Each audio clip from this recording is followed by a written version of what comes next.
हरियाणा विधानसभा के नए भवन को लेकर के राजनीति पंजाब और हरियाणा के बीच देखने के लिए मिल रही है। पंजाब के नेता इसका विरोध करते हुए नजर आ रहे हैं और ये कह रहे हैं कि चंडीगढ़ के अंदर यदि हरियाणा अपना नया विधानसभा भवन बनाता है तो वो इसके विरोध में है। प्रधानमंत्री तक को पत्र इस विषय पर लिखा गया है। हमारे साथ हरियाणा विधानसभा के स्पीकर ज्ञानचंद गुप्ता है, जो लगातार चंडीगढ़ में ही हरियाणा की नई विधानसभा को लेकर के प्रयासरत है। जमीन इसको लेकर के चिन्हित कर ली गई है और हाल ही में पंजाब के राज्यपाल से भी एक मुलाकात की गई थी। सर, उस मुलाकात के बाद प्रतिक्रियाएं पंजाब की देखी होंगी आपने। जो नेता विपक्ष हैं प्रधानमंत्री को पत्र लिख रहे हैं, कुछ नेता इसका विरोध करते नजर आ रहे हैं, शांति भंग होने जैसे हवाले जो है वो पत्र के अंदर दिए जा रहे हैं। कैसे देखते हैं आप इन तमाम प्रतिक्रियाओं? देखिए, मैं ये समझता हूँ कि बिना कुछ जानकारी के या बिना सोचे समझे किसी बात की प्रतिक्रिया देना अनावश्यक है। हमने जो नए विधानसभा भवन की बात की है या जो बनाने के लिए प्रस्ताव किया है, उसके पीछे कुछ तथ्य हैं जिनके कारण मैं समझता हूं कि नया विधानसभा भवन बना अति आवश्यक है। किसी भी लोकतंत्र में संवैधानिक संस्थाओं का मजबूत होना बहुत आवश्यक है और विधानसभा एक संविधान की मान्यता प्राप्त स्थान है। विधानसभा के भवन अगर आवश्यकता के अनुसार नहीं है या जो हमारी संवैधानिक प्रक्रिया है उसको पूरा करने के लायक नहीं है, तो हमें निश्चित तौर पर नई विधानसभा के बारे में सोचना चाहिए। ये केवल हरियाणा में पहली बार हो रहा है ऐसा नहीं है। जो भी नए प्रदेश बने हैं, चाहे वो तेलंगाना है, चाहे वो दूसरा छत्तीसगढ़ है, इन सब के अंदर नई विधानसभाएं बनी हैं। और इसके अलावा भी कुछ प्रदेशों ने जो पुरानी विधानसभाएं थी उनके स्थान पर, जैसे गुजरात के अंदर नई विधानसभा बनी है, हिमाचल के अंदर नई विधानसभा, तो उन्होंने आगे इसको बढ़ाया है। उसी प्रक्रिया में हरियाणा प्रदेश की जो आवश्यकता को देखते हुए हरियाणा का जो गठन हुआ था 1966 में हुआ था, उस समय हरियाणा विधानसभा के 54 सदस्य थे। आज 50 साल के बाद, 52 साल के बाद सदस्य संख्या 90 हो गई है।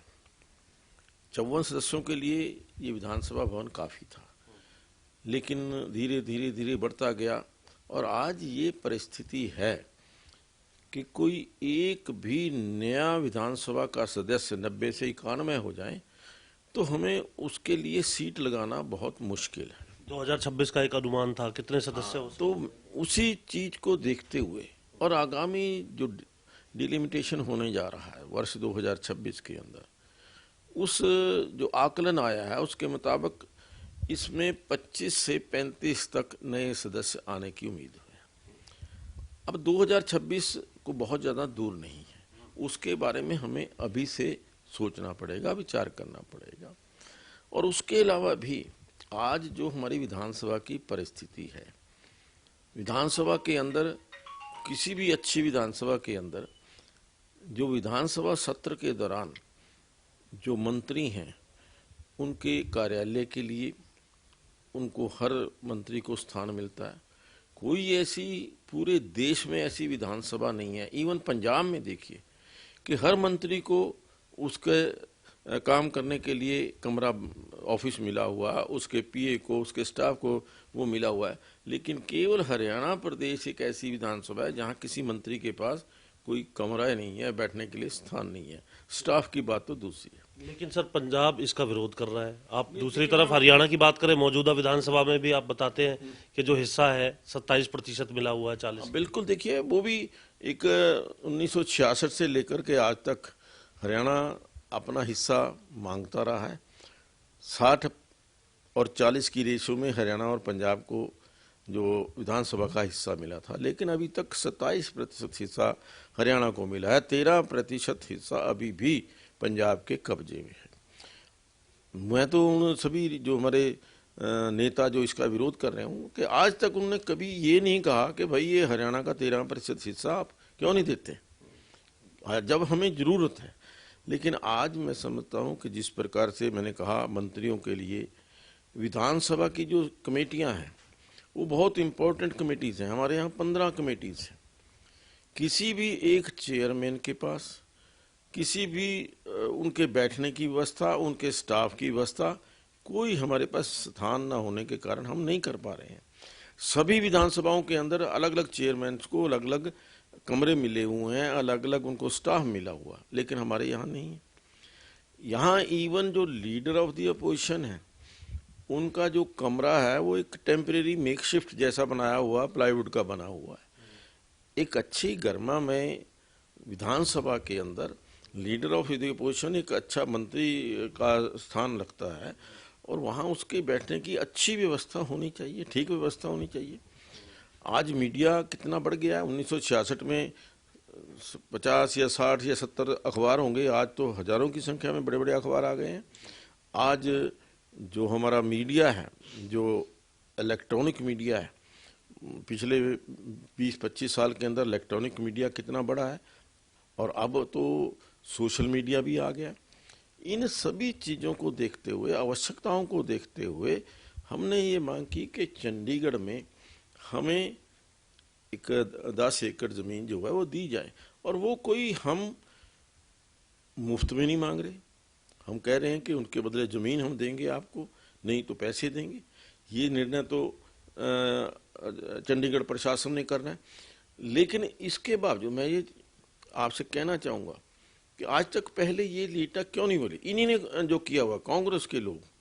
आज चंडीगढ़ के अंदर हमारा सेक्रेटेरिएट है, उसके बाद मिनी सेक्रेटेरिएट पंजाब का बना, तो तब इन्होंने नहीं कहा कि चंडीगढ़ के, हमने नहीं कहा कि भी चंडीगढ़ के ऊपर पंजाब का कब्जा हो जाएगा। हरियाणा का मिनी सेक्रेटेरिएट बना, तब नहीं इन्होंने कहा। आज विधानसभा का अगर नया भवन यहाँ बनता है तो उससे मुझे नहीं लगता कि किसी भी प्रकार से चंडीगढ़ के ऊपर किसी की जो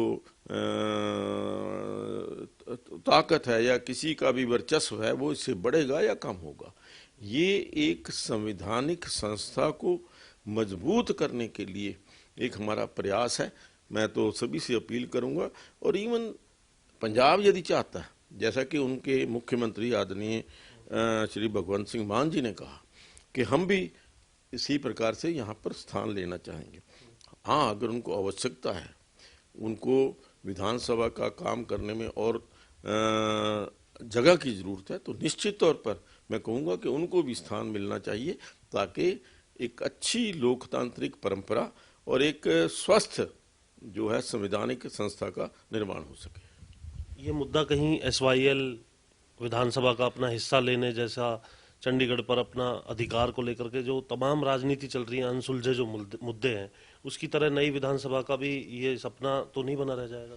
नहीं, देखिए, मुझे नहीं लगता कि इसके पीछे कोई इस प्रकार का, क्योंकि हम राजनीति हो रही है सर, पंजाब के नेता ऐसी प्रतिक्रिया दे रहे हैं। देखिए, चंडीगढ़ एक केंद्र शासित प्रदेश है। हमने जो मांग रहे हैं वो केंद्र शासित प्रदेश चंडीगढ़ से मांग रहे हैं, पंजाब से नहीं मांग रहे। और केंद्र से शासित प्रदेश एक स्वायत्त अपनी उनकी यहाँ पर वो जो एडमिनिस्ट्रेशन है वो है, और ये सारा जो एरिया है ये चंडीगढ़ द्वारा ही जो एडमिनिस्ट्रेटेड है। तो इसलिए मुझे नहीं लगता कि चंडीगढ़ में आज कोई ये पहली नई चीज़ होने जा रही है।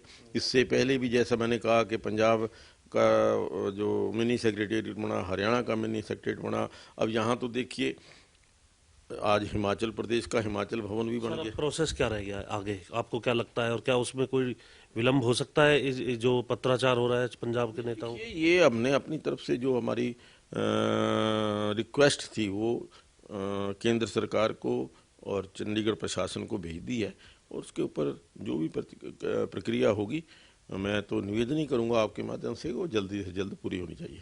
बिल्कुल सर, ये तो विषय रहा नए विधानसभा भवन का। आप नए प्रयोगों के लिए भी जो है विधानसभा में जाने जाते हैं एक ऐसे स्पीकर के तौर पर।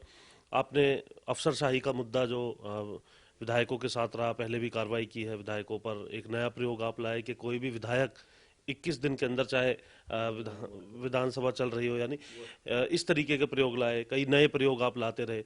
अफसरशाही को लेकर के अभी विधायकों का क्या कहना है? क्या सब तमाम विधायक संतुष्ट हैं? नहीं, देखिए, कहीं ना कहीं जो प्रयास हमने किए हैं कि हमारे विधायकों का मान सम्मान, उनकी गरिमा, उनकी जो एक प्रोटोकॉल है, उसके ऊपर कोई ठेस ना पहुंचे, इसके लिए हमारा प्रयास है। कुछ हमने नियम भी बनाए हैं, कुछ अधिकारियों से भी बातचीत की है, और कहीं जगह जो शिकायतें कुछ विधायकों की आई हैं उनका निवारण भी किया है। और एक चलता कॉन्टिन्यूइंग प्रोसेस है। हमारा मकसद तो केवल इतना है कि हमारा आपस के अंदर जो अधिकारियों और विधायकों का तालमेल आपस में बना रहे, और जो जनता के काम हैं, आखिरकार जो विधायक हैं वो जनप्रतिनिधि हैं, जनता के चुने हुए नुमाइंदे हैं। अगर जनता के चुने हुए नुमाइंदे जनता की सेवा के लिए, जनता किसी दुख तकलीफ को दूर करने के लिए अधिकारियों के पास जाते हैं या अधिकारियों से फ़ोन पर बात करते हैं, तो उनका एक प्रोटोकॉल के अनुसार उनका मान सम्मान होना चाहिए, और जो काम वो देते हैं उसके ऊपर अधिकारियों को ध्यान देना चाहिए। नए प्रयोगों की क्योंकि हम बात कर रहे थे, बजट सत्र भी आ रहा है, उससे पहले शीतकालीन सत्र है, क्या कुछ नया देखने के लिए मिल सकता है इस बार? देखिए, अभी तो क्योंकि बजट सत्र की तारीख जो है वो कैबिनेट जो 1 तारीख को दिसंबर, शीतकालीन सत्र, हाँ, शीतकालीन सत्र जो है कैबिनेट की होने वाली 1 तारीख की मीटिंग के अंदर तय किया जाएगा कि उसके अंदर वो कब होगा, कौन कौन सी तारीख को होगा, और डेट आने के पश्चात फिर आगे की जो प्रक्रिया है वो तय करेंगे। शुक्रिया बात करने के लिए। तो विधानसभा स्पीकर ज्ञानचंद गुप्ता हमारे साथ थे। एक और जहां नए विधान भवन को लेकर के एक बार फिर उनकी तरफ से कहा गया कि कितनी ज्यादा विधान की जो शक्तियां हैं, विधानसभा की जो शक्तियां हैं, उसे बनाए रखने के लिए इसकी जरूरत है, और मौजूदा समय में क्या कुछ समस्याएं सामने आ रही हैं, और 2026 के डिलिमिटेशन को देखते हुए इसकी कितनी ज्यादा जरूरत है। इन तमाम विषयों पर जहां अपनी प्रतिक्रिया दी है, तो वहीं दूसरी तरफ पंजाब के जो नेता विरोध कर रहे हैं, उनको भी ये बात कही है कि आने वाले समय में अगर उन्हें भी लगता है कि इसकी जरूरत है, तो वे भी अपना नया विधानसभा भवन बना सकते हैं। चंडीगढ़ से कैमरामैन सोनू के साथ जितेंद्र चौधरी, MH1 न्यूज।